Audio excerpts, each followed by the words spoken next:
Hi, and welcome to the December 12, 2012 Plastic, Reconstructive and Cosmetic Surgery Journal Club, coming to you from St Vincent's Hospital in Sydney.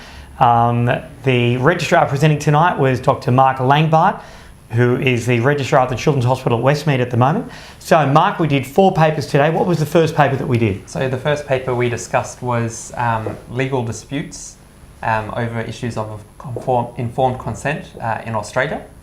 It's a paper that looked at how at legal disputes involved around Cosmetic surgery, mainly. It was a fantastic paper, especially relevant to us here in Australia. It looked at the reasons why there are issues around informed consent. Yeah. I think the overall impression of this paper was taken really well. It's fantastic that people are looking into these issues and giving us a chance to try address some of the reasons why. Yeah, one of the things that I think many of us got out of the paper was the point they made about not just warning patients about risks of the surgery, about things going wrong, but in terms of cosmetic surgery, also just mentioning the risk that the surgery may not result in a change in appearance. Although obviously things like scarring and appearance-related issues were the main consent issues that were complained about. All right, okay, the next paper we did was How Long Does a Facelift Last? This is from Barry Jones and is from the current PRS. And what did people think of this paper? I think this is a fantastic paper. Everyone looked at it very fondly. It's great that people are trying to apply evidence-based medicine and around cosmetic issues and surgeries which are traditionally looked at with a much more objective response and now trying to be looked at scientifically. Everyone really enjoyed this paper. Okay. All right. The last 2 papers, as you can see, it's a very quick Journal Club discussion this evening.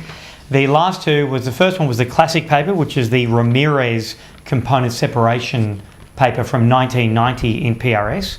And linked to that, we did a JPRAS paper from earlier this year from Japan, comparison of pedicled and free ALT flaps for reconstruction of complex defects of the abdominal wall. So what did people think of these 2 papers? So the Ramirez paper doesn't need any introduction. Everyone really loves this paper. It's a fantastic surgery. It's brought about a gold standard of abdominal wall reconstruction, and it's just fascinating and amazing to get into the mind of a surgeon who came up with such a great idea. In relation to the paper coming out of Japan with ALT-free versus pedicle flaps, again, fantastic paper, largest case series to date, and some amazing results describing technique of pedicling ALTs under the inguinal ligament. Yeah, which I didn't quite understand. I didn't quite understand pedicle it underneath the inguinal ligament if the inguinal ligament hasn't been divided in the process of resecting the neoplasm in the anterior abdominal wall. So I'd need to see a picture of that, or maybe see somebody else do it. The Ramirez paper, obviously, as you said, it really needs no introduction. A fantastic technique. It was very interesting to see, as you say, the thought process going from the idea, the cadaveric experimentation, and then the clinical application of that was really beautiful to see. All right, I think that wraps it up, doesn't it? That does. Okay, well, this was our last Journal Club discussion for 2012. And a big hello to Rowan Gillies, wherever you are. And for those of you who were there this evening, thank you for being there. And for everybody else, thank you for listening.